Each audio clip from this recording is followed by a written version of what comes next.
اعوذ باللہ من الشیطان الرجیم بسم اللہ الرحمن الرحیم۔ اقصی اسلامک ایجوکیشن کے معزز سامعین و ناظرین اور امت محمدیہ کی مقدس ماں و بہنوں، السلام علیکم ورحمۃ اللہ وبرکاتہ۔ امید کرتی ہوں آپ جہاں بھی ہوں گے اللہ کے فضل و کرم سے خیر و عافیت سے ہوں گے، اور دعا گو ہوں کہ اللہ پاک آپ کو ہمیشہ صحت و سلامتی کے ساتھ پیار و محبت والی، خوشیوں والی، اتفاق اور اتحاد والی زندگی عطا فرمائے، آپ کو کبھی کسی کا محتاج نہ بنائے، آمین۔ سامعین، آج میں آپ کی خدمت میں ایک بہت ہی خاص، مجرب اور طاقتور عمل لے کر حاضر ہوئی ہوں۔ اس عمل کے کرتے ہی انشاءاللہ بفضل خدا اللہ پاک آپ کی ہر دعا کو سنے گا، قبول کرے گا، آپ پر اپنی رحمت کی بارشیں ضرور برسائے گا۔ یاد رکھیں، جب آپ اس عمل کو، اس وظیفے کو کریں گے تو جو کلمات آپ پڑھیں گے اللہ رب العزت اس کا جواب آپ کو ضرور دے گا۔ آج کا وظیفہ قرآنی سورت پر منحصر ہے اور اسے باب قرآن بھی کہا جاتا ہے، سورہ شفا بھی کہا جاتا ہے، ام الکتاب بھی کہا جاتا ہے، اس کے علاوہ اور بھی بہت زیادہ ناموں سے پکارا جاتا ہے۔ اس سورت میں اللہ رب العزت نے ہر پریشانی کا حل رکھا ہے،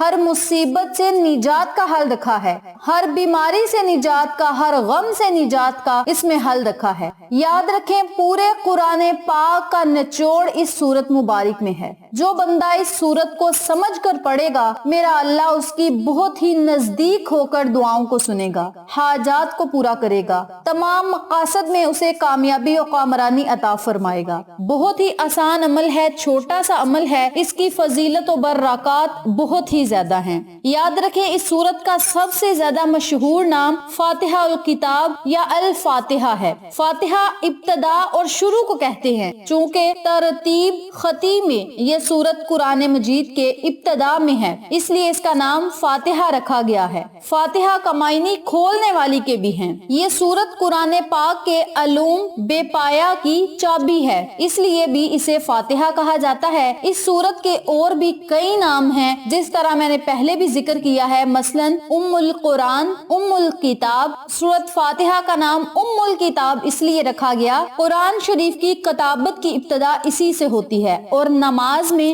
قرات بھی اسی سے شروع ہوتی ہے۔ ام القرآن اسے اس لیے بھی کہا جاتا ہے کہ یہ قرآن کی اصل اور جملہ مقاصد قرآن پر مشتمل ہے، سارے قرآن شریف کا خلاصہ ہے، جس طرح میں نے پہلے بھی ذکر کیا ہے، یا یوں کہہ لیں سارا قرآن شریف اس کی تفسیر ہے۔ اس سورۃ شریف کا ایک نام السبیع المثانی بھی ہے، یعنی ایسی 7 آیات جو بار بار دہرائی جاتی ہیں۔ چونکہ سورت فاتحہ کی 7 آیات ہیں اور اسے نماز کی ہر رکعت میں دہرایا جاتا ہے، اس لیے خود اللہ پاک نے قرآن شریف کی آیت شریفہ میں اس کا نام السبیع المثانی القرآن العظیم رکھا ہے، یعنی اے نبی، ہم نے آپ کو ایک ایسی سورت دی ہے جس میں 7 آیات ہیں جو بار بار پڑھی جاتی ہیں، جو عظمت و ثواب کی بڑائی کے لحاظ سے سارے قرآن شریف کے برابر ہے۔ چنانچہ امام راضی فرماتے ہیں، یہ وہ سورت شریفہ ہے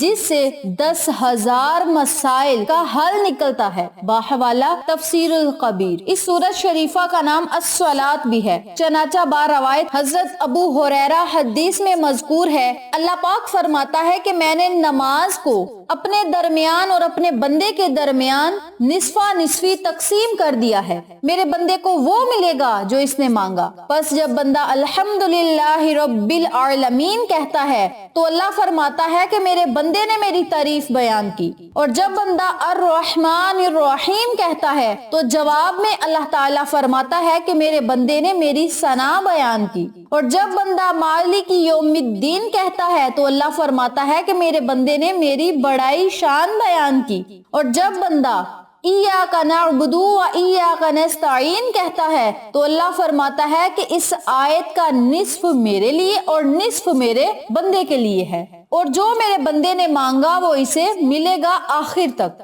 اور جب بندہ کہتا ہے اہدنا الصراط المستقیم صراط الذین انعمت علیہم غیر المغضوب علیہم ولا الضالین، تو اللہ تعالیٰ فرماتا ہے یہ میرے بندے کے لیے خاص ہے اور میرے بندے کے لیے ہی ہے جو اس نے سوال کیا۔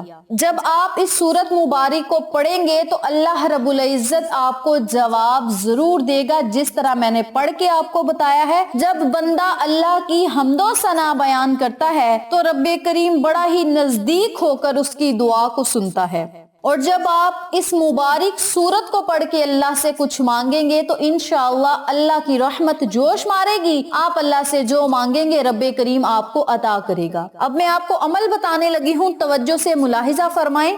آپ نے روزانہ رات سونے سے پہلے یا نماز تہجد ادا کرنے کے بعد اس عمل کو، اس وظیفے کو کرنا ہے۔ یعنی جب آپ نے رات کو سونے کے لیے اپنے بستر پہ جانا ہے تو بستر پہ لیٹ کر آپ نے 3 مرتبہ درود شریف پڑھنا ہے۔ درود شریف پڑھنے کے بعد 33 مرتبہ سورۃ الفاتحہ پڑھنی ہے، یعنی الحمد شریف پوری سورت آپ نے پڑھنی ہے۔ آخر میں پھر آپ نے 3 بار درود پاک پڑھ کے اللہ رب العزت سے اپنی حاجات کے لیے، خواہشات کے لیے، مقاصد میں کامیابی کے لیے اللہ رب العزت سے خصوصی دعا مانگنی ہے۔ اس کے علاوہ اگر آدھی رات کو آپ کی آنکھ کھل گئی ہے تو آپ نماز تہجد کے 2 رکعت نوافل ادا کریں۔ 2 رکعت نوافل ادا کرنے کے بعد اسی جگہ بیٹھ جائیں، 3 مرتبہ یا 7 مرتبہ یا 11 مرتبہ درود پاک پڑھ لیں۔ درود پاک پڑھنے کے بعد 33 مرتبہ سورۃ الفاتحہ پڑھ لیں۔ آخر میں پھر 3 مرتبہ، 7 مرتبہ یا 11 مرتبہ درود پاک پڑھیں اور اللہ رب العزت سے خصوصی دعا مانگیں۔ یاد رکھیں جتنی مرتبہ اول میں درود پاک آپ نے پڑھنا ہے اتنی مرتبہ ہی آخر میں آپ نے درود شریف پڑھنا ہے۔ اس کے بعد آپ نے اللہ رب العزت سے خصوصی دعا مانگنی ہے۔ میری پیاری بہنوں اور میرے پیارے بھائیوں، یہ بات ذہن نشین کر لیں کہ جب تہجد میں آپ اللہ سے کچھ مانگیں گے تو اللہ کریم آپ کو ضرور عطا کرے گا، اور جب تہجد میں اٹھ کے آپ اللہ کی حمد و ثنا بیان کریں گے، اللہ کی تعظیم بیان کریں گے، اللہ سے رحمت کا سوال کریں گے، سیدھے رستے پہ آنے کے لیے اللہ سے دعائیں کریں گے تو اللہ کریم آپ کی دعا کو سنے گا اور قبول کرے گا۔ اس عمل کو، اس وظیفے کو جو بندہ مسلسل 21 دن تک کرے گا انشاءاللہ اللہ کی رحمت اس پر موسلادھار بارش کی طرح ضرور برسے گی، اسے ہر مقصد میں کامیابی و کامرانی ملے گی۔ اللہ رب العزت سے وہ جس چیز کا سوال کرے گا رب کریم اسے ضرور وہ چیز عطا کرے گا۔ اس عمل کو، اس وظیفے کو آپ نے روزانہ جس طریقے سے بتایا ہے اسی طریقے سے کرنا ہے اور ان تمام فوائد و فضائل سے مستفید ہونا ہے جن کا میں نے آپ کے ساتھ ذکر کیا ہے۔ اس عمل کو آپ لاکھوں کروڑوں حاجات پوری کروانے کے لیے، رزق اور دولت میں اضافہ کے لیے بھی کر سکتے ہیں، کاروبار میں خیر و برکت کے لیے، بندشوں کو ختم کرنے کے لیے اور گھر میں خیر و برکت کے لیے اس عمل کو، اس وظیفے کو آپ لازم کریں، انشاءاللہ آپ کو فائدہ ضرور ہوگا۔ ویڈیو پسند آئے تو لائک کریں، شیئر کریں، چینل کو سبسکرائب کریں اور ساتھ موجود بیل آئیکن کو دبا کے آل نوٹیفیکیشن پہ کلک کریں تاکہ میری ہر نئی آنے والی ویڈیو کی اپڈیٹ آپ تک بآسانی پہنچ سکے۔ انشاءاللہ پھر کسی نئے وظیفے یا اچھی معلومات کے ساتھ آپ کی خدمت میں حاضر ہوں گے، تب تک کے لیے اللہ نگہبان۔